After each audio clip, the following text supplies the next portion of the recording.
నమస్తే welcome to BCN news నేను విజయలక్ష్మి ముందుగా ముఖ్యాంశాలు ఉద్యోగుల జీపీఎస్ సొమ్మును ప్రభుత్వం కాజేసిందన్న కేఆర్ సూర్యనారాయణ గతంలో గవర్నర్ కు ఫిర్యాదు చేస్తే మా కుటుంబాన్ని వేధించారంటూ ఆరోపణ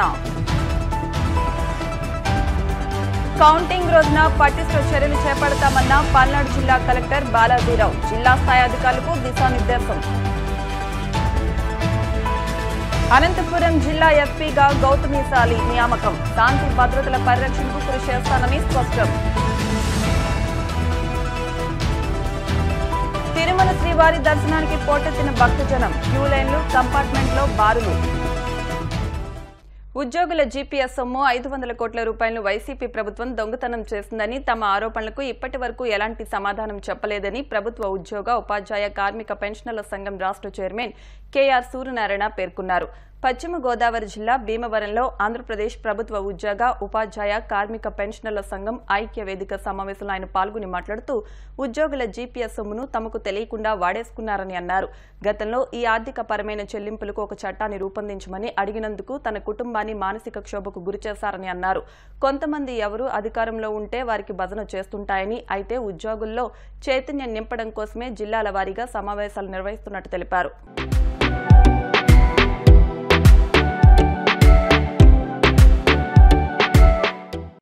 గత సంవత్సరం జనవరి 19వ తారీఖు నాడు అప్పటికి అనేక దఫాలుగా అనేక సందర్భాలుగా సంబంధిత అధికారులకి, ప్రభుత్వ అధినేతలకి, ప్రభుత్వ పెద్దలందరికీ, ఉద్యోగులకి హక్కుగా రావాల్సిన ఆర్థిక ప్రయోజనాల చెల్లింపుల విషయంలో జరుగుతున్నటువంటి జాప్యం, దానివల్ల వనగూరుతున్న నష్టం, ఇబ్బందుల్ని పరిష్కరించమని అనేక దఫాలు మనవి చేసిన తర్వాత ప్రభుత్వం నుంచి సానుకూలమైన స్పందన లేని సందర్భంలో, పైగా సానుకూల స్పందన లేకపోగా మా జీపీఎఫ్ సొమ్ముని మాకు తెలియకుండా మా ఖాతాల్లోంచి ప్రభుత్వం 500 కోట్లు దొంగతనం చేసేసి, దొంగతనం ఐ రీట్రేట్ మరొకసారి పునరుద్ఘాటిస్తున్నా, ప్రభుత్వం అధికారికంగా ఉద్యోగుల ఖాతాల్లోంచి 500 కోట్ల సొమ్ముని దొంగతనం చేసిందని నేను నేరుగా ఆరోపిస్తూ ఉన్నా.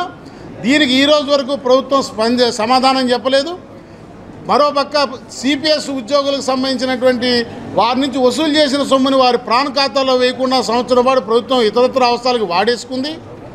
పబ్లిక్ డిపాజిట్లో ఉండవలసినటువంటి మా జీపీఎఫ్ అక్యూములేషన్ మదుపు చేసినటువంటి సొమ్ము సుమారు 10,000 కోట్ల పైచిలకు సొమ్ము అక్కడ లేకపోవడం వల్ల సమయానికి మా జీపీఎఫ్ క్లెయిమ్స్ మాకు సెటిల్ కాక అనేక మంది ఉద్యోగుల పిల్లల చదువులు, పిల్లల పెళ్లిళ్ళు కూడా ఆగిపోయినటువంటి నేపథ్యంలో గత్యంతరం లేని పరిస్థితిలో ఈ సమస్యలకి ఒక పరిష్కారం కావాలంటే ఈ ఆర్థికపరమైన చెల్లింపులకి మార్గదర్శకాల రూపంలో కాకుండా నిర్దిష్ట కాల పరిమితులను విధిస్తూ ఒక చట్టాన్ని రూపొందించమని మీ ప్రభుత్వాన్ని ఆదేశించండి అని చెప్పి రాజ్యాంగబద్ధమైన పదవిలో ఉన్న గవర్నర్ గారిని జనవరి 19, 2023 నాడు కలిసి మేము మెమరాండం ఇస్తే, గవర్నర్ని కలవడాన్ని ఒక నేరంగా భావించి పరిగణించి ఈ రాష్ట్ర ప్రభుత్వం అప్పటి నుంచి నన్ను వ్యక్తిగతంగా టార్గెట్ చేసి నేను ప్రాతినిధ్యం వహిస్తున్న సంఘాల వ్యవస్థని చిన్నాభిన్నం చేసి నా కుటుంబాన్ని మానసిక క్షోభకు గురి చేసి నా కుటుంబాన్ని చాలా ఇబ్బందులకు గురి చేసి పోలీసుల ద్వారా మొట్టమొదటిసారి ప్రభుత్వం యొక్క ఈ పిరికితనంగా చర్యగా నేను అభిప్రాయపడతా ఉన్నా.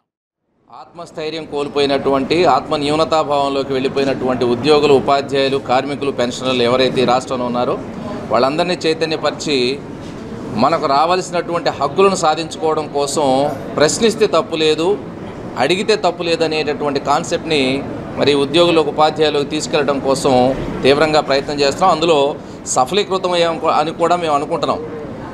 మేము చేసినటువంటి కృషి ఫలితం మరి రీసెంట్గా జరిగినటువంటి ఎలక్షన్స్లో మీరందరూ కూడా గమనించి ఉంటారు.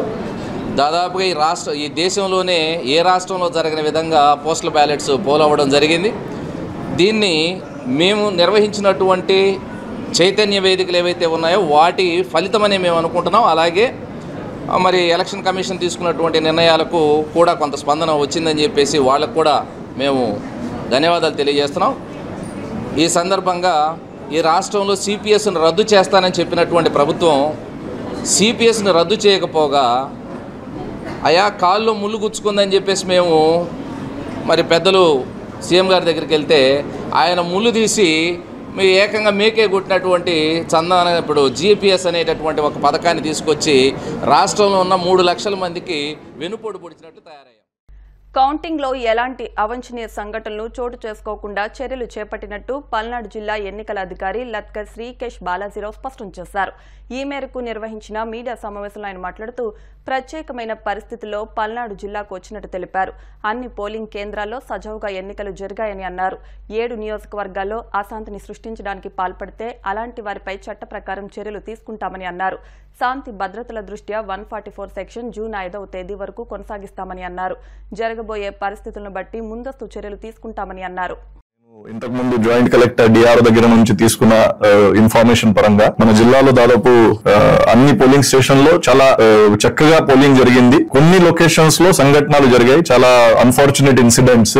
ఈ చిన్న లొకేషన్ కొన్ని 27 కేసెస్ వల్ల మొత్తం జిల్లాలో జరిగిన మంచి ఎలక్షన్ ప్రాసెస్ కి ఒక చెడ్డ పేరు అనవసరంగా రావడం జరిగింది. అది చాలా చాలా దురదృష్టకరం. సో కనీసం ఇప్పుడు కౌంటింగ్ టైంలో మన జిల్లాకి మళ్ళీ చెడ్డ పేరు రాకుండా పని చేయాలని మన అందరూ కూడా, not only district administration staff మాత్రమే కాకుండా ఇప్పుడు మీడియా మిత్రులు కూడా మీ ద్వారా ప్రజలు, అదే విధంగా పొలిటికల్ పార్టీస్ ముఖ్యంగా వాళ్ళ కార్యకర్తలు వాళ్ళందరికీ కూడా నేను చేసింది అప్పీల్ అంటే, రాష్ట్ర వ్యాప్తంగా దేశవ్యాప్తంగా మన జిల్లాకి ఒక చెడ్డ పేరు వచ్చేయడానికి మనం అందరూ కూడా కారణం. ఎవరు ఒక్కరి మీద మనం ఇది పడడానికి లేదు. కనీసం కౌంటింగ్ టైంలో అది జరగకుండా మనం అందరూ కూడా చూసుకుంటాము. దాంట్లో అందరూ సహకరించాలి. దాంట్లో అందరూ కూడా ఈ ప్రజాస్వామ్యంలో ఉన్నటువంటి ఒక పెద్ద ఒక పర్వం, దాంట్లో భాగస్వామ్యం అయి కోఆపరేట్ చేయాలని కోరుకుంటున్నాను. ఇప్పటి వరకు జరిగిన వైలెన్స్ కేసెస్ ఏదైతే బుక్ అయ్యాయి దానికి కూడా త్వరితగతిన అన్ని ఛార్జ్ షీట్ పుటప్ చేయడం కానీ పోలీస్ ద్వారా దానికి పర్సిక్యూషన్ చేయడం అది చేసుకుంటాము. రాబోయే రోజులు కూడా మనకి ఇంకా పోలింగ్ కి కౌంటింగ్ కి 14 days ఉన్నాయి. ఈ 14 days కూడా అన్ని కాన్స్టిట్యుయెన్సీల వారీగా ఎక్కడ ఈ వైలెన్స్ చేసే వ్యక్తులు ఉన్నారు, ఏదైనా రౌడీ షీటర్స్ కానీ ఏదైనా బైండ్ ఓవర్స్ చేసిన కేసెస్ దానికి మళ్ళీ పరిశీలించడం జరుగుతుంది. అడిషనల్ బైండ్ ఓవర్స్ ఏమైనా చేయాలంటే అది కూడా చేయించుకుంటాము. గతంలో బైండ్ ఓవర్ చేసిన వాళ్ళు ఈ కేసెస్ లో పాల్పడినట్టయితే వాళ్ళ మీద ఆ బైండ్ ఓవర్ కేసెస్ ఇంప్లిమెంట్ చేయడానికి కూడా కఠిన చర్యలు తీసుకుంటాము. బైండ్ ఓవర్ చేసిన కేసెస్లు ఇప్పుడు కేసు బుక్ అయిన మనుషులు వాళ్ళలో ఏదైనా సామ్యం అయితే మనం కరెక్ట్ బైండ్ ఓవర్ చేస్తామని కూడా మనకి ఒక అసెస్మెంట్ వచ్చేస్తుంది. దాంట్లో ఏదైనా తేడాలు ఉంటే అది ఎందుకు తేడాలు జరిగాయి, ఆ ముందు నుంచి అసెస్మెంట్ ఏమైనా లోపం జరిగిందా, ఇంకా అడిషనల్ బైండ్ ఓవర్స్ ఏమైనా చేయాలా, బైండింగ్ ఓవర్ కండిషన్స్ ఏమైనా పెంచాలా, అవి అన్ని కూడా ఇప్పుడు పరిశీలించడం జరుగుతుంది. కౌంటింగ్ అరేంజ్మెంట్స్ కి వస్తే మన జిల్లాకి టోటల్ 7 కాన్స్టిట్యుయెన్సీస్ లో 7 parliamentary counting halls, 7 assembly counting halls, total 196 counting tables అవసరం ఉంటాయి.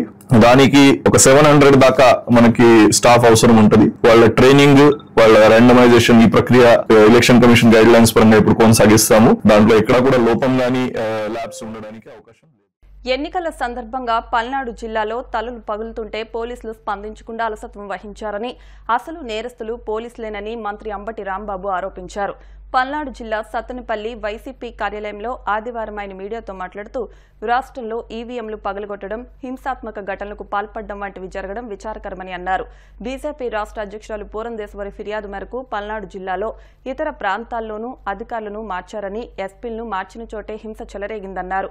ఈ స్థాయిలో హింస గతంలో ఏనాడూ జరగలేదని, పల్నాడులో జరిగిన హింసకు పూరంధేశ్వరి, చంద్రబాబు, పవన్ కళ్యాణ్నే ప్రధాన కారణమని ఆరోపించారు. తొండపి గ్రామంలో శాంతి భద్రతలు పునరుద్ధరించాలని భయపడి గ్రామం వదిలి తలదాచుకున్న వైసీపీ కార్యకర్తలకు తాను అండగా ఉంటానని అన్నారు. పోలీసులే తప్పుడు కేసులు పెట్టి బాధితులను బెదిరిస్తున్నారని అన్నారు. ఓటింగ్ బూత్లను ఆక్యుపై చేసుకుని ఈవీఎంలను పగలగొట్టాలనేటువంటి ఉద్దేశంతో దాడులు కూడా జరిగాయి. ముఖ్యంగా రాష్ట్రంలో పరిశీలిస్తే పలనాడు, అనంతపూర్, కొన్ని రాయలసీమ ప్రాంతాల్లో చాలా పెద్ద ఎత్తున హింస చెలరేగింది. కొన్ని సందర్భాల్లో పోలీసులు కంట్రోల్ చేయలేక చేతులు ఎత్తేసినటువంటి సందర్భం కూడా కనిపిస్తుంది. ముఖ్యంగా అనంతపూర్లో కానీ, పర్టికులర్గా పలనాడు అనంతపూర్లో ఉన్న ఎస్పీని ఎన్నికలకు ముందు ఎన్నికల కమిషన్ మార్చారు. ఇంకా పలు చోట్ల కూడా ఐపీఎస్ అధికారులను మార్చారు. దేనికోసం మార్చారు అంటే, పురంధరేశ్వరి గారు భారతీయ జనతా పార్టీ రాష్ట్ర శాఖ అధ్యక్షురాలు, చంద్రబాబు నాయుడు గారి వదిలి గారు చంద్రబాబు నాయుడు గారితో కలిసి వీళ్ళు కలిసే ఉన్నారనుకోండి. ఎందుకంటే భారతీయ జనతా పార్టీ, తెలుగుదేశం, జనసేన కలిసి కూటమిగా వచ్చారు. వీళ్ళిద్దరూ కలిసి ఎన్నికల కమిషన్కు ఫిర్యాదు చేశారు. ఎవరైతే ఐపీఎస్ అధికారులు ఉన్నారో వీళ్ళందరూ కూడా ప్రభుత్వానికి తొత్తులుగా ఉన్నారు, వారికి అనుకూలంగా ఉన్నారు. కాబట్టి వారిని మారిస్తే తప్ప నిష్పక్షపాతంగా ఎన్నికలు జరగవు అనేటువంటి ఆర్గ్యుమెంట్ను తీస్తే సహజంగానే ఎన్నికల కమిషన్ కొంత బిలీవ్ చేసి ఉండవచ్చు. ఈ మార్పులన్నీ చేశారు. ఎక్కడైతే పురంధరేశ్వరి పిటిషన్ మీద మార్పులు చేశారో ఆ ప్రాంతంలోనే హింస ప్రజ్వరిల్లింది. పల్నాడులో మూడోసారి నేను పోటీ చేయబోతున్నాను. గత 2 ఎన్నికల అనుభవం నాకుంది. ఏ రోజుని కూడా ఇంత పెద్ద ఎత్తున హింస జరిగినటువంటి సందర్భం లేదు. మొన్న ఎన్నికల్లోనే భారీ ఎత్తున హింస జరిగింది. ఎందుకు జరిగింది? కారణం ఏంటి? కొత్తగా ఎస్పీ వచ్చారు. పాత ఎస్పీ పక్షపాత దూరంతో ఉంటాడని మార్చేశారు. కొత్త ఎస్పీని ఇస్తే బలంగా ఉండాలి కదా, ప్రశాంతంగా జరగాలి కదా.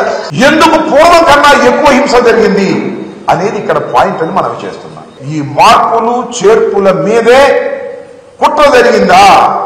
తెలుగుదేశం, భారతీయ జనతా పార్టీ పురంధరేశ్వరి గారు, పవన్ కళ్యాణ్ గారు కలిసి కుట్ర చేశారా?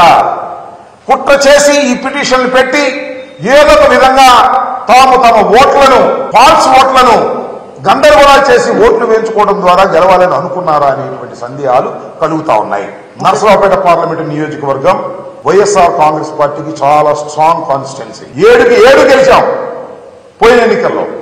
ఇవాళ కూడా 7కి 7 గెలిచే పరిస్థితి ఉన్నది అని మాకన్నా బాగా తెలిసిన వ్యక్తి అటు పోటీ చేసిన మా పార్టీ వ్యక్తి ఉన్నదాకా. కాబట్టి దీన్ని ఏదో విధంగా నలిపేయాలి అనేటువంటి కుట్రతో ఇదంతా చేశారనేటువంటి భావన కలుగుతోంది. చాలా చిత్రమైన విచిత్రమైన సంఘటన ఏమిటంటే ఎన్నికల కమిషన్ ఎవరినైతే అపాయింట్ చేశారో ఎస్పీలుగా వాళ్ళని సస్పెండ్ చేసే పరిస్థితి వచ్చింది. ఇది చరిత్రలో నేను ఎప్పుడు ఎక్కడ చూడాల.